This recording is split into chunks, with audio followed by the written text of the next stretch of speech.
आज हम प्रश्नावली 12.1 का अध्ययन करेंगे। पहला क्वेश्चन दिया गया है, एक बिंदु x अक्ष पर स्थित है। एक बिंदु x अक्ष पर स्थित है तो इसके y निर्देशांक तथा z निर्देशांक क्या हैं।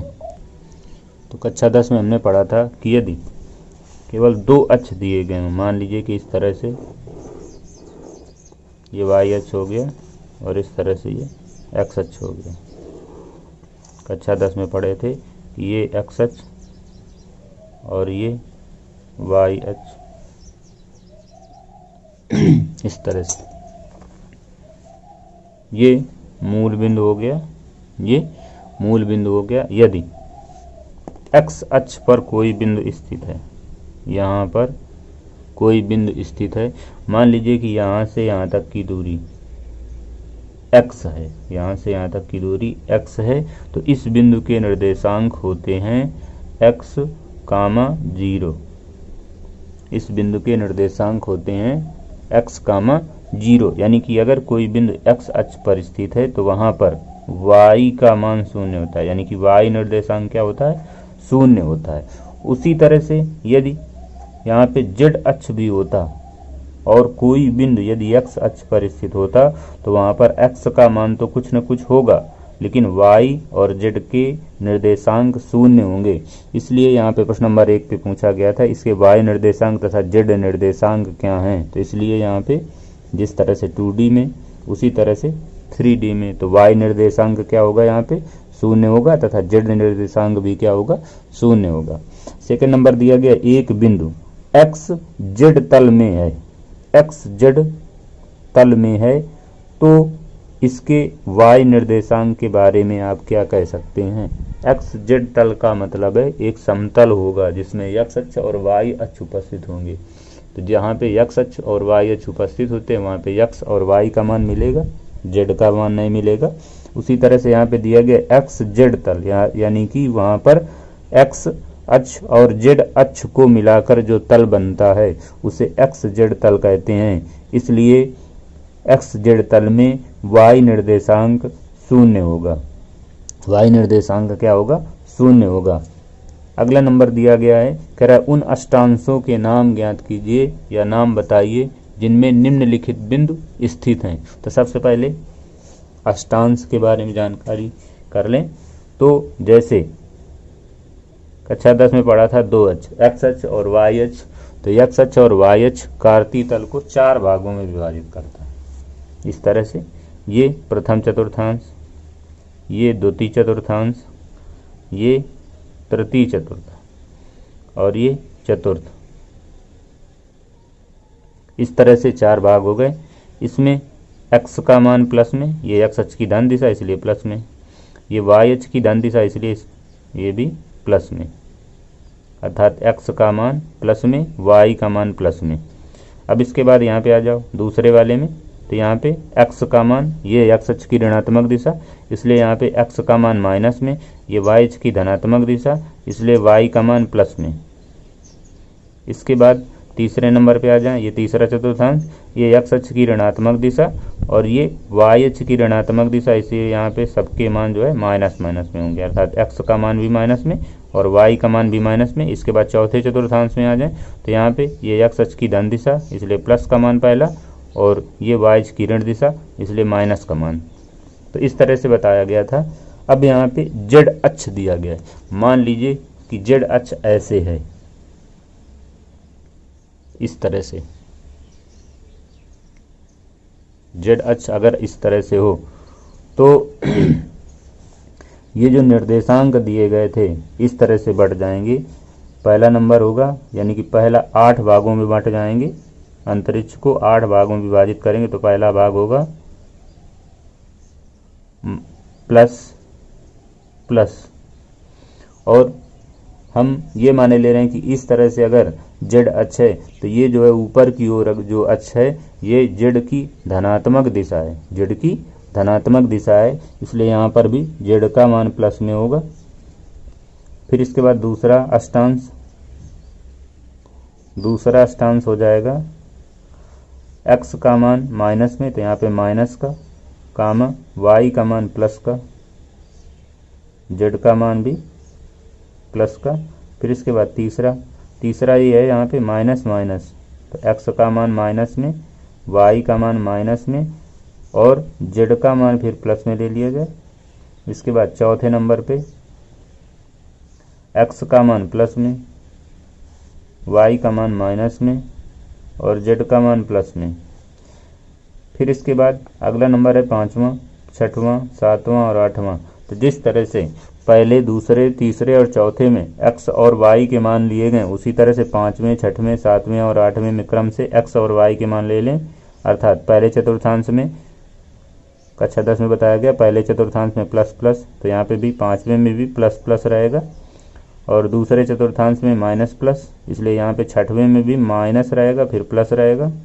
सातवें में, यहाँ पे तीसरे में माइनस माइनस था इसलिए यहाँ पे भी माइनस माइनस होगा और लास्ट वाले में यानी कि चौथे में प्लस माइनस था तो यहाँ पे भी प्लस माइनस रहेगा। तो याद करने का सबसे अच्छा तरीका देखें, हमने यहाँ पे बताया था जैसे चतुर्थांश को बांटा जाता है उसी तरह से अष्टांश को बांटा जाएगा। सबसे पहले एक्स का मान प्लस में, वाई का मान प्लस में, ये 2D के लिए एक्स का मान प्लस में, वाई का मान प्लस में। दूसरे में एक्स का मान माइनस में, वाई का मान प्लस में। तीसरे में एक्स का मान माइनस में, वाई का मान माइनस में और चौथे में एक्स का मान प्लस में, वाई का मान माइनस में। तो इस तरह से इनको बांट दिया गया। अब अगर हमने ये बताया कि ऐसे अगर जेड अक्ष है और ये जेड अक्ष की धनात्मक दिशा है, जेड अक्ष की धनात्मक दिशा है, तो इस तरफ सभी मान जेड के प्लस में और नीचे की तरफ जो है सभी मान माइनस में लिए जाएंगे। तो इसलिए हमने यहाँ पे सबसे पहले जेड का प्लस लिखा है, यहाँ पे भी प्लस लिखा है, यहाँ पे भी प्लस लिखा है, यहाँ पे भी प्लस लिखा है। तो 4 मान प्लस के होंगे और 4 मान जेड के लिए माइनस के होंगे। तो यहाँ पे माइनस हो जाएगा, यहाँ पे माइनस हो जाएगा, यहाँ पे माइनस हो जाएगा, यहाँ पे माइनस हो जाएगा। तो इस तरह से अष्टांश ये विभाजित हो गए। तो ये 8 भाग लिख दिए गए हैं। अब इसी के आधार पर जो नीचे दिए गए बिंदु हैं उन सभी के लिए हल करना है। तो पहला नंबर देखें, बिंदु दिया गया 1, 2, 3, प्लस का 1, प्लस का 2, प्लस का 3, अर्थात एक्स का मान प्लस में, वाई का मान प्लस में और जेड का मान प्लस में। तो ये पहले अष्टांश में आएंगे, इसीलिए यहाँ पे हमने फर्स्ट लिख दिया गया है। फिर इसके बाद दिया गया 4 माइनस 2 3, 4 माइनस 2, अर्थात एक्स का मान प्लस में, वाई का मान माइनस में और जेड का मान प्लस में। तो यहाँ पे देखें एक्स का मान प्लस में, तो एक्स का मान प्लस में ये दिया गया है, वाई का मान माइनस में और जेड का मान फिर से प्लस में। ये चौथा अष्टांश दिया गया, तो यहाँ पे 4 लिखा हुआ है। फिर इसके बाद आगे दिया गया 4 माइनस 2 माइनस 5, यानी कि वाई का मान माइनस में और जेड का मान माइनस में। तो वाई का मान माइनस में और जेड का मान माइनस में, अर्थात ये आ जाएंगे 8वें अष्टांश में। तो यहाँ पे ये लिखा हुआ है 8वां अष्टांश। फिर इसके बाद आगे दिया गया 4 2 माइनस 5, 4 कामा 2 कामा माइनस 5। तो एक्स का मान प्लस में, वाई का मान प्लस में और जेड का मान माइनस में। तो एक्स का मान प्लस में, वाई का मान माइनस में और जेड का मान नहीं, एक्स का मान प्लस में, वाई का मान प्लस में और जेड का मान माइनस में, इसलिए ये 5वें अष्टांश में होंगे। फिर इसके बाद आगे दिया गया है एक्स का मान माइनस में, वाई का मान प्लस में और जेड का मान माइनस में, यानी कि एक्स और जेड दोनों माइनस में होंगे। एक्स और जेड दोनों माइनस में होंगे, तो ये दिया गया 6वां अष्टांश। फिर इसके बाद आगे दिया गया है माइनस का 4 2 और 5, तो एक्स का मान माइनस में, वाई और जेड प्लस में, एक्स का मान माइनस में, वाई और जेड प्लस में। तो ये दूसरा अष्टांश दिया गया है। फिर इसके बाद माइनस का 3, माइनस का 1 और 6, तो माइनस का 3 यानी कि एक्स का मान माइनस में, वाई का मान माइनस में, तो एक्स वाई माइनस में और लास्ट वाला प्लस में, तो एक्स और वाई माइनस में। ये तीसरा अष्टांश दिया गया है। फिर इसके बाद दिया गया माइनस का 2, माइनस का 4 और माइनस का 7, माइनस का 2, माइनस का 4 और माइनस का 7, यानी कि सभी मान माइनस में। तो सभी यानी कि एक्स भी माइनस में और वाई भी माइनस में यहाँ पे दिया गया है, अर्थात ये मान होगा 7वें अष्टांश में स्थित होगा। आगे प्रश्न नंबर 4 दिया गया है, रिक्त स्थानों की पूर्ति कीजिए, रिक्त स्थानों की पूर्ति कीजिए। पहला नंबर दिया गया एक्स अक्ष और वाई अक्ष दोनों एक साथ मिलकर एक तल बनाते हैं। तो जहाँ पे x अक्ष और y अक्ष दोनों स्थित हों उस तल को एक्स वाई तल कहते हैं, उस तल को एक्स वाई तल। आगे दिया गया सेकंड नंबर पे, एक्स वाई तल में एक बिंदु के निर्देशांक, एक्स वाई तल में एक बिंदु के निर्देशांक, तो एक्स का मान होगा, वाई का मान होगा और जेड का मान नहीं होगा, इसलिए बिंदु के निर्देशांक एक्स कामा वाई कामा 0 के रूप में होते हैं। निर्देशांक एक्स कामा वाई कामा 0 के रूप के होते हैं। आगे दिया गया निर्देशांक तल अंतरिक्ष को अष्टांश में विभाजित करता है, मतलब कितने अष्टांशों में विभाजित करता है, तो 8 अष्टांशों में विभाजित करता है।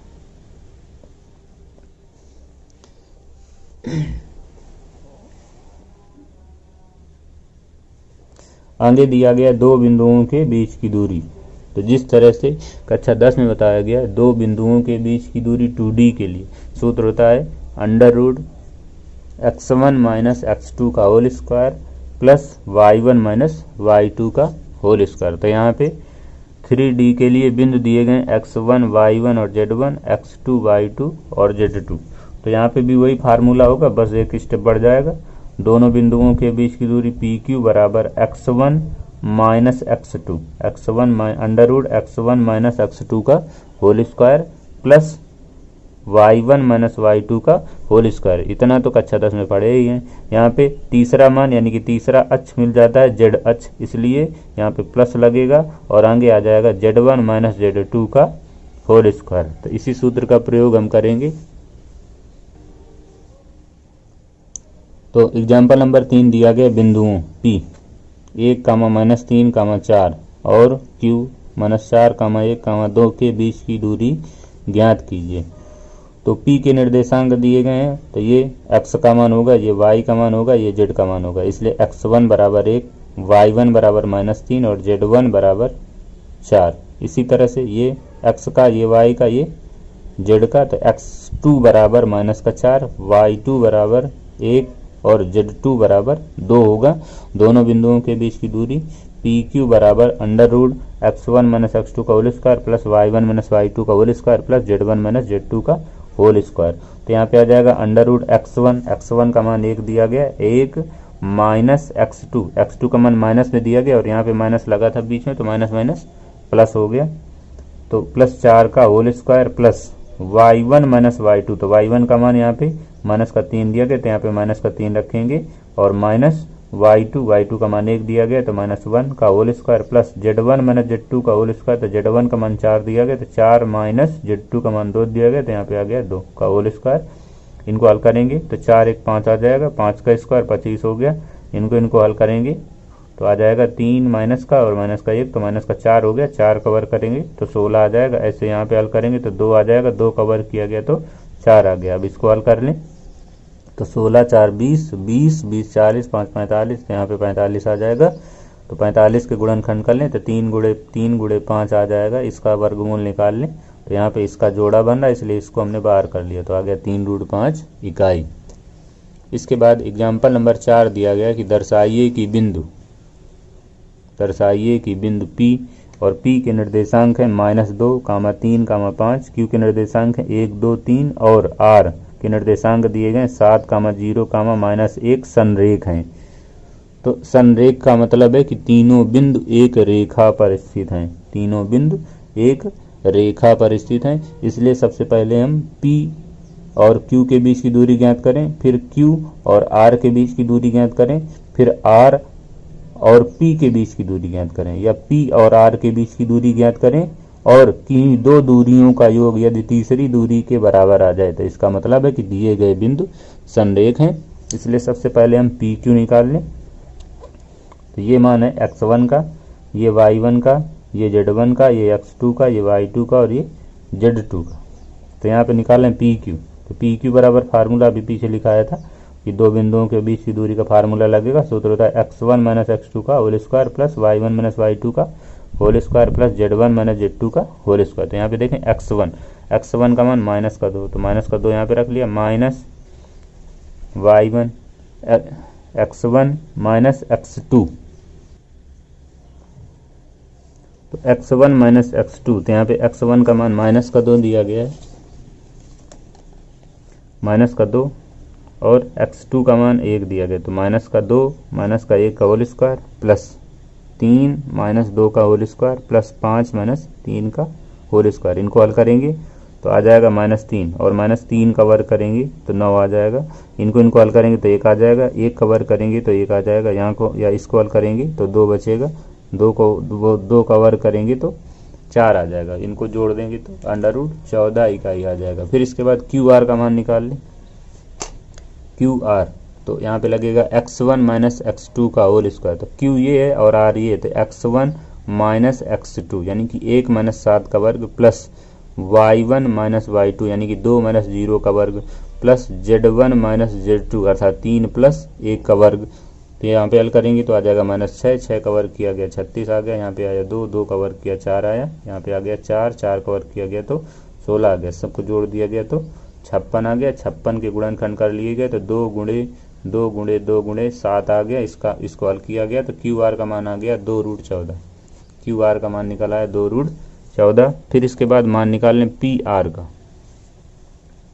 PR का, तो PR ये P है और ये R है, तो x1 माइनस का 2 माइनस x2 का होल स्क्वायर यानी कि -7 का whole square plus y1 3 minus y2 0 का स्क्वायर, और यहाँ पे दिया गया z1 का मान 5 है और z2 का मान -1 है, तो 5 प्लस 1 का होल स्क्वायर। इसको हल कर लें तो जोड़ेंगे तो माइनस का 9 आ जाएगा, 9 का वर्ग, और यहाँ पे हल करेंगे तो 3 का वर्ग, यहाँ पे हल करेंगे तो 6 का वर्ग। 9 का वर्ग किया गया 81 आ गया, 3 का वर्ग किया गया 9 आ गया, 6 का वर्ग किया गया तो 36 आ गया, सबको जोड़ दिया गया तो 126 हो गया। इसके गुणनखंड कर लें तो 3 गुणे 3 गुणे 14 आ जाएगा, अर्थात यहाँ पे जोड़ा बन रहा है इसलिए इसको हमने बाहर कर लिया, तो आ गया 3√14।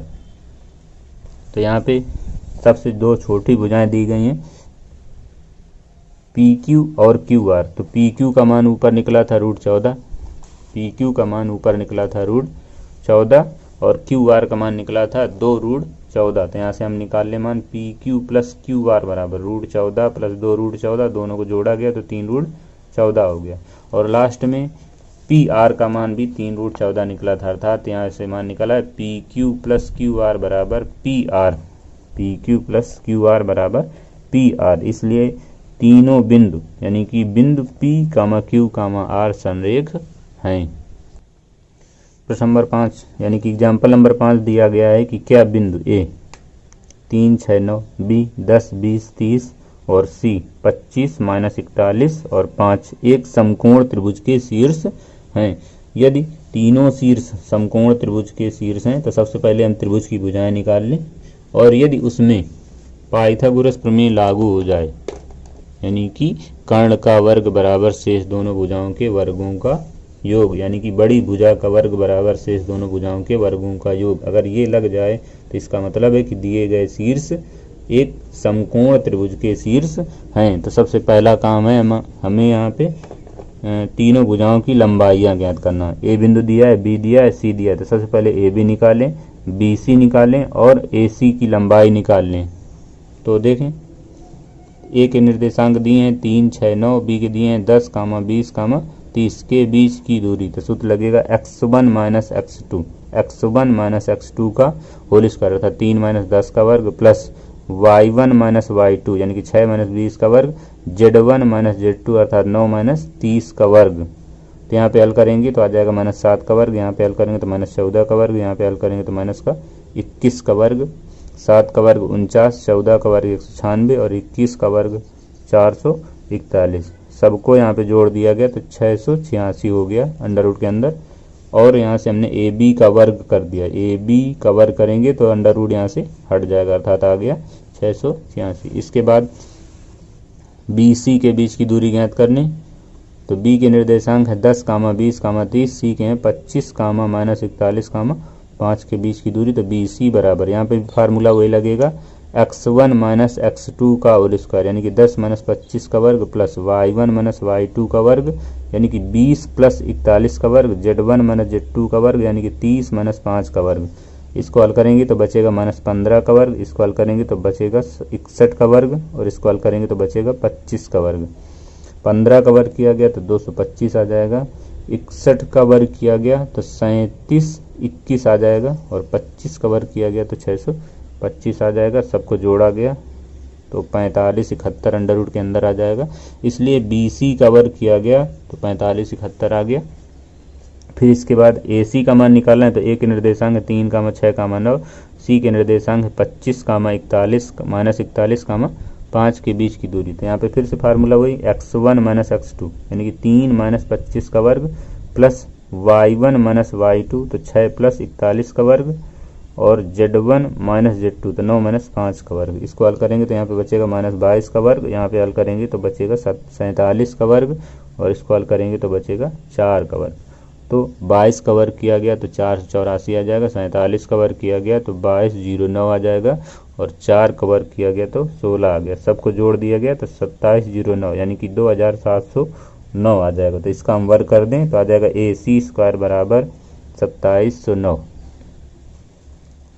अब दोनों को जोड़ दें, छोटी भुजाएं देखें तो छोटी भुजाएं दी गई थी AB स्क्वायर और AB और छोटी भुजाएं हैं AB और AC, छोटी भुजाएं हैं AB और AC, इसलिए यहाँ पे हम निकाले ले रहे हैं AB का वर्ग प्लस AC का वर्ग बराबर तो 686 प्लस 2709, तीनों को जोड़ेंगे तो 3395 आ जाएगा, 3395 आ जाएगा। इस यह मान BC स्क्वायर के बराबर नहीं, क्योंकि BC स्क्वायर का मान 45 71 आ था, तो लिखा नीचे हमने AB square plus AC square बराबर BC स्क्वायर। इसमें पाइथागोरस प्रमेय लागू नहीं होती है, अतः दिए गए बिंदु समकोण त्रिभुज के शीर्ष नहीं हैं।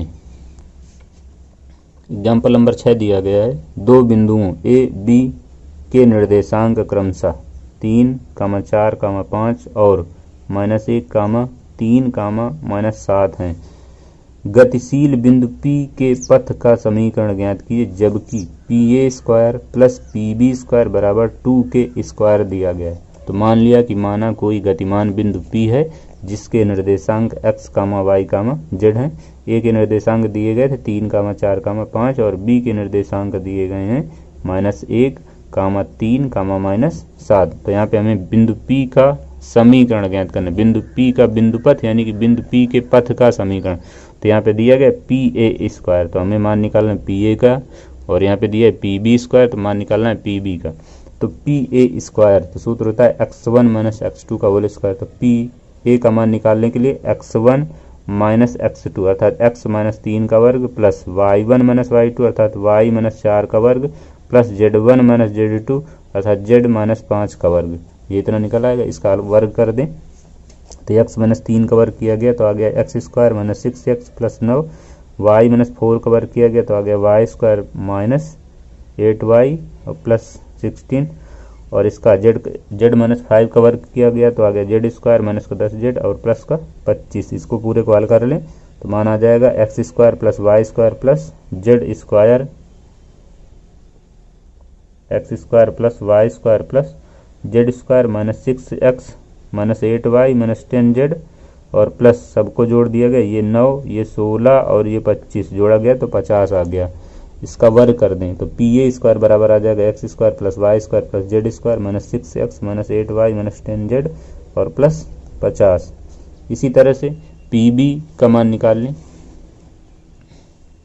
तो PB का मान निकालेंगे तो x1 माइनस x2 तो x माइनस 1 दिया गया यहाँ पे तो x प्लस 1 हो जाएगा, तो x प्लस 1 का वर्ग, y1 माइनस y2 तो y माइनस 3 का वर्ग आ जाएगा, z1 माइनस z2 अर्थात z माइनस 7 दिया गया यहाँ पे तो z प्लस 7 हो जाएगा। तो इसका वर्ग करेंगे, अब जब इसको हल करेंगे तो इसका वर्ग करेंगे तो आ जाएगा x square plus 2x plus 1, इसका वर्ग करेंगे तो y square minus 6y plus 9 और इसका वर्ग करेंगे तो आ जाएगा z square plus 14z plus 49, इतना निकल आएगा। सबको जोड़ के हल करेंगे तो आ जाएगा x square plus Y square plus Z square plus का 2x माइनस का 6y प्लस का 14z और यहाँ पे 1 ये दिया गया, 9 ये दिया गया, 49 ये दिया गया, सबको जोड़ेंगे तो 59 हो जाएगा।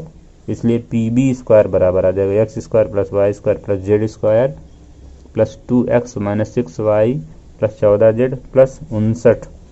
और ऊपर दिया गया था कि PA square plus PB square बराबर 2K स्क्वायर। तो यहाँ पर PA स्क्वायर और PB स्क्वायर के मान रखने पर, तो यहाँ पे PA स्क्वायर का मान रख दें और PB स्क्वायर का मान रख दें तो आ जाएगा X square plus Y square plus Z square minus 6x minus 8y minus 10z plus 50 plus X square plus Y square plus Z square plus 2x minus 6y plus 14z plus 59 बराबर 2K square. तो ये X square से X square जुड़ जाएगा तो 2x square हो जाएगा, ये वाई स्क्वायर से वाई स्क्वायर जुड़ेगा तो 2y स्क्वायर, ये जेड स्क्वायर से जेड स्क्वायर जुड़ेगा तो 2z स्क्वायर, और ये 6x माइनस का ये प्लस का दिया गया, दोनों कॉल करेंगे तो माइनस का 4x आ जाएगा, और ये 8y और ये 6y दोनों कॉल किया गया तो दोनों जुड़ जाएंगे 14 आ जाएगा।